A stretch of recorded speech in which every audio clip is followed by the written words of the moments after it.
Hello everyone, అందరు ఎలా ఉన్నారు? బాగున్నారా? నేనైతే చాలా చాలా బాగున్నాను. నన్ను చాలామంది కొంతమంది మీరు దోసకాయ పప్పు ఎలా చేస్తారో నాకు పెట్టండి వీడియో అన్నారు. సో అందుకే పెడుతున్నాను. ఏంటి దోసకాయ పప్పు కూడా పెడతారా అంటే తెలియని వాళ్ళ కోసం, కొత్తగా మ్యారేజ్ అయిన వాళ్ళ కోసము, ఇంకా బ్యాచిలర్స్ కోసం యూజ్ అవుతుంది అని చెప్పేసి నేను పెట్టినాను. ఫస్ట్ నేను కందిపప్పు తీసుకున్నాను అనమాట. ఒక చిన్న టీ గ్లాస్ అంత కందిపప్పు తీసుకొని దానిలో ఒక ఏ గ్లాస్ తోటి అయితే తీసుకున్నామో ఆ గ్లాస్ తోటి 3 గ్లాసెస్ ఆఫ్ వాటర్ పోసాను అనమాట.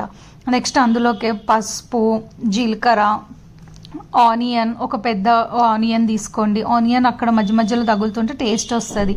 పచ్చిమిర్చి మీ టేస్ట్కి తగ్గట్టు తీసుకోండి.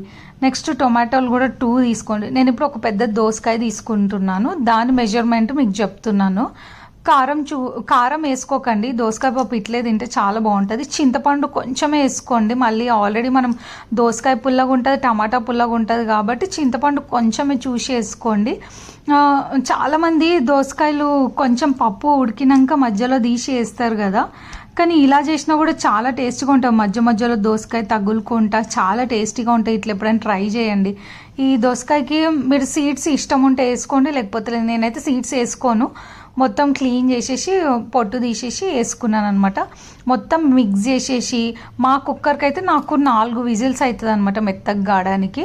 దీన్ని మంచిగా రుబ్బుకోవాలన్నమాట. ముందే సాల్ట్ వేయకండి, సాల్ట్ వేస్తే మనం రుబ్బినప్పుడు అది అట్లాగే ఉంటుంది అనమాట. పప్పు ఫస్టే రుబ్బి తర్వాత సాల్ట్ వేసుకోండి. మీ టేస్ట్కి తగ్గ సాల్ట్ వేసుకోండి, చెక్ చేసుకోండి.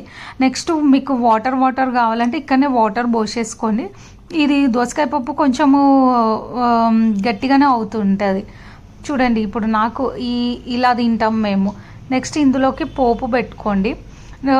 ఫస్ట్ ఆయిల్ వేసుకోండి, తర్వాత జీలకర్ర, ఆవాలు, ఎండుమిర్చి, కరివేపాకు. మేము యాక్చువల్గా ఇక్కడ ఇంగువ తినము.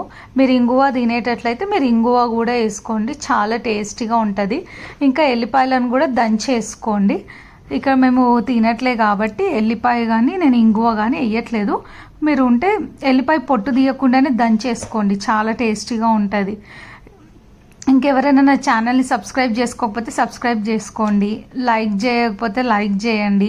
వీడియోని మొత్తం చూడండి మీరు, మధ్యలో స్కిప్ చేయకుండా. నాకు 1K సబ్స్క్రైబర్స్ వచ్చిండ్రు.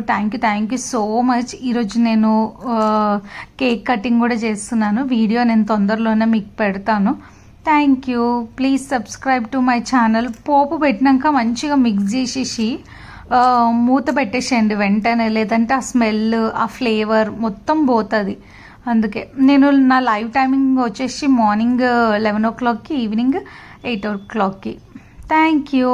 Please subscribe to my channel. అంతే, చాలా ఈజీగా అయిపోతుంది పప్పు.